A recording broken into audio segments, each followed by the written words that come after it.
Good evening, parents and players. This is Jordan Neubauer speaking. On behalf of the Princeton baseball program, I'd just like to welcome you guys. This will be our web version or our digital version of the parent-player meeting that would be held on the 12th of March, 2019. I'll try and hit on some of the bigger points, try and be brief as best as I can so that you guys get the information if you were unable to attend that meeting. First off, welcome. We're excited to have your son to join our team. Very excited, full of energy to begin the season with the hope that the weather starts to cooperate with us a little bit more. Intent of this letter is to just introduce new players and review our program with the returning players. I'm not going to talk through every single piece of this. The one thing that I do want to hit on is the fact that high school athletes this year in Princeton are really encouraged to be seen as triple impact competitors, ones that better themselves, better their teammates, and make the game better. We want to strive to encourage that amongst all of our competitors. The other point that we've got is for parents. We want you guys to be second goal parents. There are really two main goals in athletics: striving to win and then building character. A second goal parent really focuses on the second aspect. I don't expect you guys to not encourage and push your child to win in every competition that we can have. However, if you can focus as much as you can on that second piece, which is developing character in your athletes, understanding how to deal with victory and defeats with class, that's really what we would like out of our parents. With that being said, our coaching staff will also be double go coaches, which is focusing on winning, but also developing that character. We are going to be a competitive program. Our goal is to win every game we can, while also not sacrificing the integrity and the character of each student athlete. You can read through the rest of this at your own leisure or pause the video if you'd like to, but we're going to move on to the next piece. This is my contact information. If you ever need to get a hold of me, jordan.neubauer@isd477.org. Classroom phone is 6725. Mission statement of the Princeton baseball program: prepare our athletes to be successful on and off the field. How we hope to accomplish our mission is to teach the value of teamwork, allow an opportunity for a student athlete to make and stick to a commitment, stress the importance of persistence, patience, and determination, teach our students to keep a stout heart in defeat and keep our pride under in victory, teach the importance of keeping ourselves in good physical condition, and encourage our athletes to see this as a game that should be fun. Smiles while competing are just fine. What your players can expect from their coaches, really 10 things. There's obviously more things that we will do for your student, but challenge mentally and physically, be worked hard and be well prepared. Our students will be well conditioned. They will be coached by a dedicated coaching staff, many of whom have been coaching for 15 to 20 plus years. Your student athletes will know the fundamentals of the game.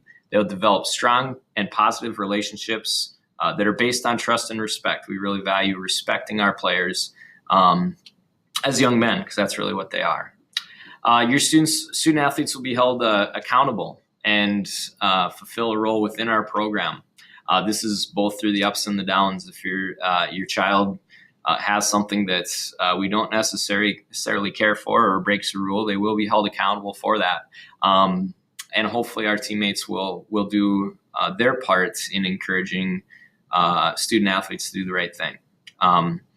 Your education will be valued as student athletes. Your time will be valued.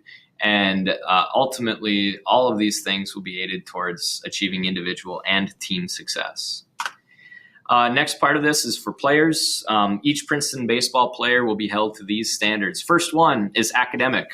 All right, academic or student athlete is really what we're after. We want them to be a student first and an athlete second. If they're not on track to graduate, they may not play. Academically eligible is considered a 2.0 GPA. If their grades dip below a 2.0 GPA, or if they have any Fs at any time, they could be considered ineligible to compete.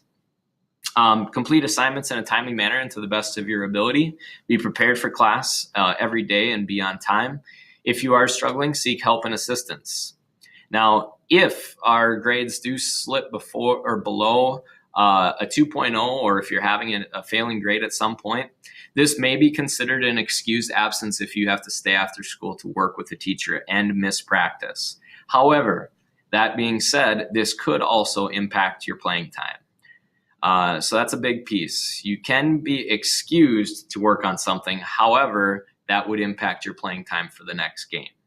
All right. The reason behind that is if you are gone to work with a teacher on math, someone else is there working. Someone else is there practicing that has kept their grades up. So it could impact your playing time. Attend and pass every class, enhance the learning environments. You guys can read through the rest of these.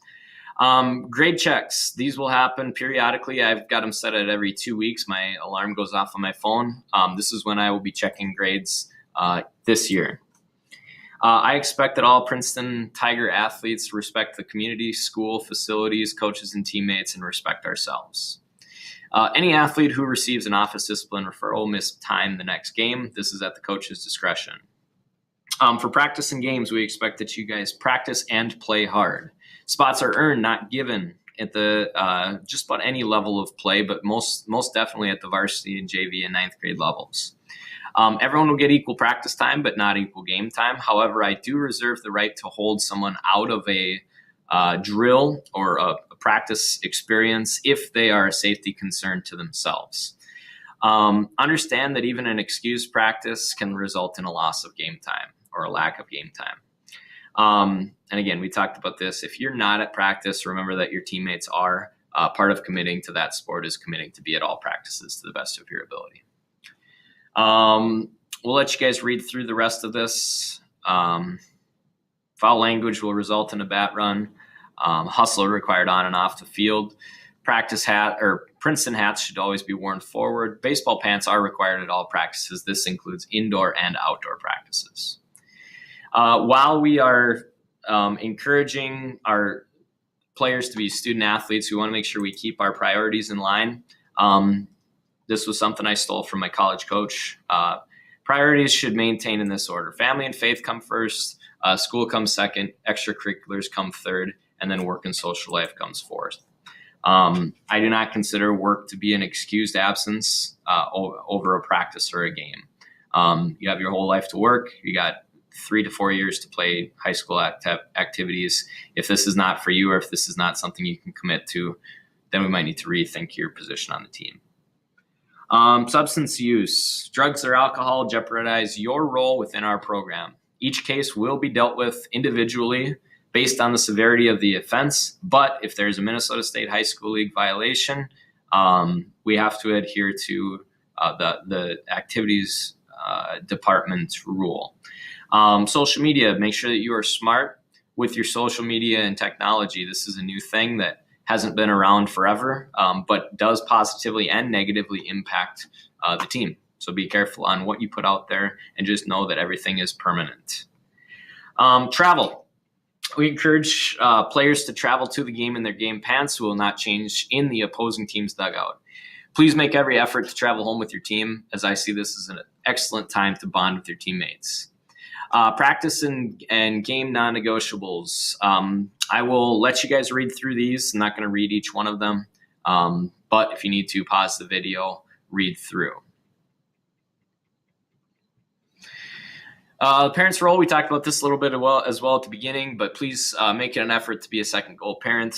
You focus on the moral and character development of the student athletes and allow players and coaches to focus on the scoreboard. Please wait 24 hours if you have a baseball-related issue that you need to address with your coaching staff. We always make decisions based on the intent of what's best for kids. Please keep this in mind when discussing our program with other parents and community members. The communication protocol must be followed. This is a thing that is very strong in my heart and my belief system that if there is a gripe or a grudge, it should be started by the athlete itself or himself. Coach directly involved with the athlete should be contacted first. So if your player is a JV player, he should talk to the JV coach initially. Afterwards, after that first meeting, then we can have a conversation with the head coach, which is myself. And then activities director, high school principal, superintendent would be last. So please follow this protocol. First form of communication needs to come from the player himself. This is a biggie. All right, so please follow this communication protocol as best as we can. Things that will not be discussed at the meeting: other athletes. We try and keep it centered around the athlete at hand. Lineups or strategies will not be discussed. Playing time is more in reference to how your player can earn more. What we need to see. The one thing that you need to be prepared for if you do request a meeting about something is honesty. We will be very honest with you and with your player about what we see as their strengths and weaknesses. We will discuss the player's role on the team, and then what we would need to see for that role to expand or change. Absences at practice. This should be rare. We understand there are some circumstances outside of the control. However, if we can communicate about this is a big step in being very responsible about your commitment to a team. Sole responsibility for communicating that absence is the athlete themselves. I think it's very, very well within their ability to send an email, send a chat on our new team app, something before the practice, not after the practice. Asking another athlete to tell the coach is not considered an excused absence. Here are our emails: jordan.neubauer@isd477.org. That one works fine. Coach Kinney is also a varsity assistant coach. Coach Nauman is a JV coach, and then Coach Jules Zimmer as a 9th grade coach. Some examples of unexcused absence: anything that's not okayed by the coaching staff would be considered unexcused. Unexcused athlete that's late or absent from the team-related game or activity could result in any team or individual consequences, and this is at the coach's discretion. Excused absence: illness. Just please notify us as soon as you can do so that you're going to be absent from practice. Family needs, funerals, those types of things would be considered excused. Again, make sure you communicate it. Team suspensions: if we have a first violation, our high school suspension and potential additional suspension determined by the coaching staff. The coaching staff suspension or additional game suspension may be added just based on the severity of the offense. Extra game and practice duties may be required of the athlete. Second violation is possible termination. All right. These can include, but not be limited to, any high school league violation, any grade or credits issues, any code of conduct violation, and that would be in the Princeton Activities Handbook. Team selection. Varsity JV will be determined based on performance on and off the field. This is our highest competitive level, is varsity, followed by JV. And it's based on a lot of different things, not just performance on the field, but also off the field. Varsity and JV does not assure that every member will have an opportunity to play in a game. No varsity member is assured of playing time for the entire varsity season. Underclassmen will be allowed to play 9th JV or varsity if we feel they can contribute at a higher level. This may include 7th, 8th, and 9th, and 10th grade students. Players who make significant contributions to the team will earn varsity letters. The player must be in good standing for the entire season with a good work ethic in both games and practices, and the head coach has the final determination on whether a player will receive a letter. 9B games and innings will be played at the coach's discretion. Some Mississippi 8 teams have a 9B team, some of them don't. So these are all just based on individual situations. Next page is about supported summer programming that we offer here in the baseball program. We really do kind of see the summer as an extension of our school season, and we strongly support these two programs. First one is American Legion Baseball, which will be coached by myself, Jordan Neubauer, and Jesse Zimmer, with Troy Kinney being in more of an administrative role this year. He had been the head coach for 20 plus years, but is stepping down to take a little bit of a lesser role this year.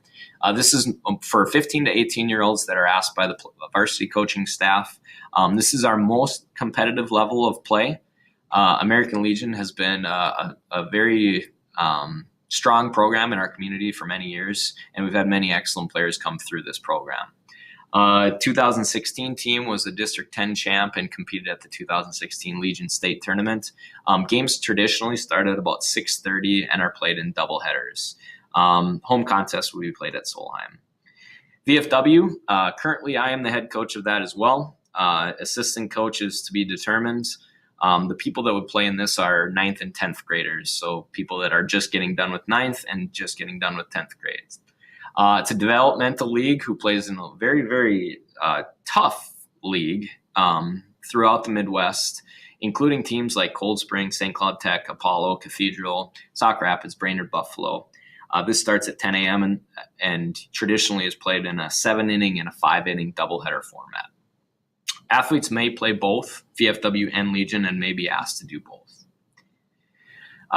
With that, I'm about done talking at you guys. The last thing I need out of you is to have your player sign his name at the bottom along with your name and signature and some contact information. This is a conduct contract, which means we are agreeing to everything that has been communicated with you in the last couple minutes here. And you can read through this and sign it at your leisure. Please return this to Coach Neubauer as soon as possible so we can get this agreed upon. All right. Thanks, guys, for listening. And I look forward to a very successful season.